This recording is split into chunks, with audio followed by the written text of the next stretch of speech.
Assalamu alaikum students. This lecture is recorded by Sarhad Education System for class 9. This is your Pakistan Studies books. Today we will discuss our chapter number 2. So open your books. So our chapter number 2 is Making of Pakistan. Today our topic is CR Formula 1944. तो students आज का जो हमारे पास topic है वो है CR formula. CR formula जो है वो एक कांग्रेस लीडर के नाम पर रखा गया है जिसका नाम था चक्रवर्ती राजगोपाल आचार्य। इसका बैकग्राउंड ये है कि वर्ल्ड वॉर के दौरान कांग्रेस ने कुछ ऐसी कोशिशें करना शुरू कर दी थी कि ब्रिटिश गवर्नमेंट को बड़े सग़ीर से मुकम्मल तौर पर निकाल दिया जाए और जितनी भी ताकतें हैं, सारी जो पावर्स हैं वो सिर्फ़ और सिर्फ कांग्रेस को ही मिल सकें। लेकिन इस सारी कोशिशों में उन्होंने मुस्लिम लीग को, जो कि एक दूसरी पार्टी थी मुसलमानों की, उसको बिल्कुल ही नज़रअंदाज कर दिया था। लेकिन ब्रिटिश जो है वो कांग्रेस की सारी कोशिशों से अच्छी तरह वाकिफ़ थे, जबकि दूसरी तरफ मुस्लिम लीग जिसकी लीडरशिप कायद-ए-आज़म के अंडर थी, उन्होंने एक अलग मुल्क पाकिस्तान के नाम से एक अलग मुल्क बनाने की डिमांड पेश की थी, जो कि जिस पर गौर व फ़िक्र जारी था। लेकिन कांग्रेस उसके सख्त ख़िलाफ़ थी, उसकी ख़िलाफ़ वर्जी कर रही थी। लेकिन इसके बावजूद जो कांग्रेस लीडर थे चक्रवर्ती राजगोपाल आचार्य, उन्होंने दोनों कौमों को, हिंदू और मुस्लिम, एक साथ जोड़ने के लिए उन्होंने एक ऐसा फार्मूला पेश किया जिसमें उन्होंने अपने पाकिस्तान के बनने की डिमांड को एक्सेप्ट किया, उसको जो है वो कबूल किया। उसके कुछ पॉइंट्स उन्होंने दिए थे जिसकी बिना पर कांग्रेस ने उनकी सरकर्दगी में ये इस डिमांड को कबूल किया पाकिस्तान की, ताकि वो एक मुसलमान एक अलग मुल्क बना सके। फ़र्स्ट उसका पॉइंट क्या था? Indian liberation. मतलब इसका ये है कि अगर जो है वो बड़े सग़ीर मुकम्मल तौर पर डिवाइड हो भी जाता है, पाकिस्तान और के नाम से एक अलग मुमलिकत मुसलमानों को दी भी जाती है, तो शुरू में इंडियन को, जो हिंदुस्तानी लोग हैं, वहाँ पर उनको आज़ादी हासिल होगी। सेकंड क्या है? Commission will determine the Muslim majority districts in the north west and north east. Separation के दौरान जब इनको डिवाइड किया जाएगा तो उसके दौरान जो इलाके जिन इलाकों में मुसलमानों की तादाद ज़्यादा होगी उनको अलग किया जाएगा और जिन में हिंदुओं की तादाद होगी उनको सेपरेट किया जाएगा।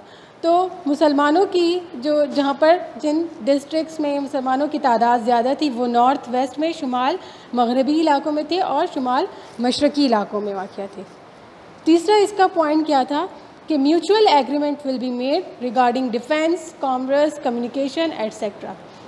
सेपरेशन के बाद स्टार्ट में दोनों पार्टियां या दोनों कौमें जो हैं वो एक बाहमी जो है वो रज़ामंदी के साथ एक मुकम्मल तौर पर डिफेंस, कॉमर्स और कम्युनिकेशन के जो शोबे हैं उनमें काम करेंगी।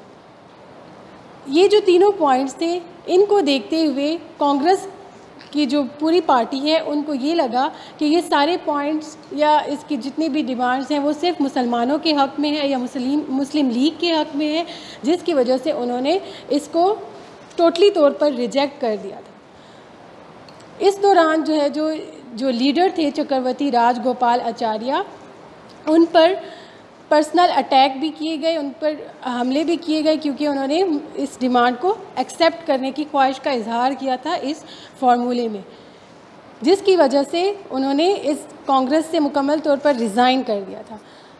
दूसरी तरफ कायद-ए-आज़म जो मुस्लिम लीग के लीडर थे, उन्होंने बावजूद इसके कि उनको इन पॉइंट्स में या इन CR फार्मूले में बहुत सारी खामियां नज़र आ रही थी, उनको ये लगा कि जब कांग्रेस का एक लीडर जो है वो पाकिस्तान को या मुसलमानों की अलग मुमलिकत को एक्सेप्ट कर सकता है, तो आहिस्ता आहिस्ता करके पूरी कांग्रेस जो है वो इस बात को मान जाएगी कि मुसलमानों के लिए एक अलग रियासत होनी चाहिए जहाँ पर वो आज़ादी के साथ अपनी गुज़र बसर कर सकें। सो एंड में जो इनके इम्पॉर्टेंट पॉइंट्स हैं कि कांग्रेस रिजेक्टेड इट, कांग्रेस ने उसको इन पॉइंट्स को जो ऊपर मैंने आपको बताए हैं इनको मुकम्मल तौर पर रिजेक्ट कर दिया था। Personal attacks were made on Acharya, जो लीडर थे कांग्रेस लीडर राजगोपाल आचार्य जिन्होंने ये फार्मूला पेश किया था, उन पर ज़ाती तौर पर हमले किए गए। ही रिज़ाइन फ्रॉम कांग्रेस, जिसके बिना पर उन्होंने कांग्रेस से इस्तीफ़ा दे दिया। Next topic is Gandhi Jinnah talks 1944। तो स्टूडेंट्स अभी जो हमने पढ़ा है CR फार्मूला जो डिस्कस किया है, उसके बाद जो हमारे पास टॉपिक आ रहा है गांधी जिन्ना टॉक्स, ये भी असल में CR फार्मूला की रोशनी में ही इनकी जो गांधी जिन्ना टॉक्स हुई थी वो इसी फार्मूले की बेसिस पर ही हुई थी, क्योंकि इस फार्मूले के रिजेक्ट होने के बाद गांधी ने और जिन्ना ने बाहमी तौर पर मशावरत की। और ये कब हुआ था? ये सितंबर में 1944 में हुआ था और ये कायद-ए-आज़म की रिहाइश गाह पर ही ये गांधी जिन्ना टॉक्स अरेंज हुई थी।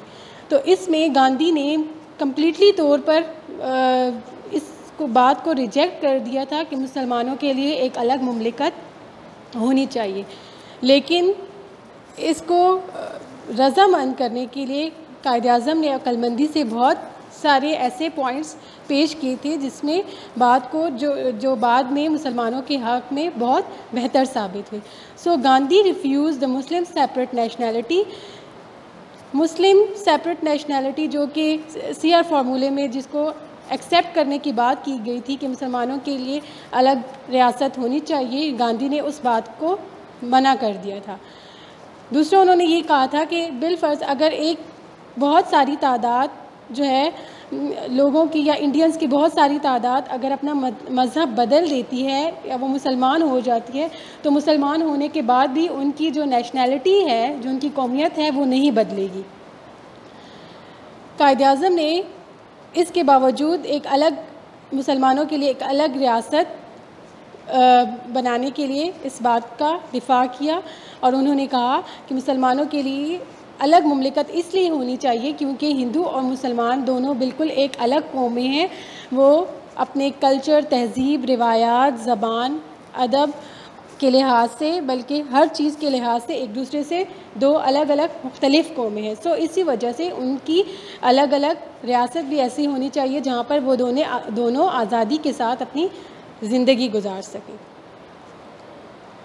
सो उन्होंने क्या कहा? Muslims are separate having their own culture and civilization, language, literature, art, architecture, value, code of conduct, laws, history, customs and traditions। इसमें इन्होंने ये बताया है कि मुसलमानों की जो है हिस्ट्री, उनकी रिवायात, उनका आर्ट, आर्किटेक्चर, ये सब बहुत मुख्तलिफ है हिंदुओं के साथ, इसीलिए उनके लिए एक अलग, ये बिल्कुल एक अलग कौम है, इसलिए उनको आज़ादी के साथ अपनी ज़िंदगी गुजारने के लिए एक अलग रियासत की ज़रूरत है।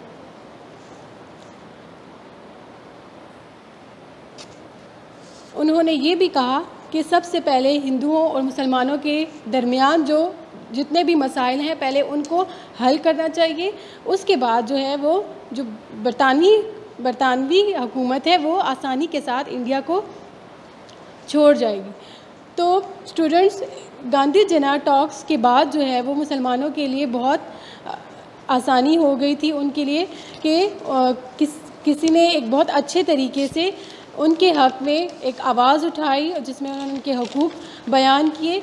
और इसके बाद कायद-ए-आज़म ने मुसलमानों को इस बात पर, ना सिर्फ मुसलमानों को बल्कि पूरी जो है वो इंडियन को या बड़े सग़ीर को जो है वो इस बात पर आमादा कर लिया था कि हिंदू और मुसलमान जो हैं वो दो अलग कौमें हैं और उनके लिए एक अलग रियासत होनी चाहिए। कायद-ए-आज़म की इन नुकात के बाद बहुत सारे शकूक व शुबहात जो पैदा हो गए थे वो ख़त्म हो गए। सो स्टूडेंट्स, अपने इन दोनों टॉपिक्स को अच्छे तरीके से पढ़ें, समझें, ताकि आपको आसानी के साथ हर पॉइंट क्लियर हो जाए। शुक्रिया।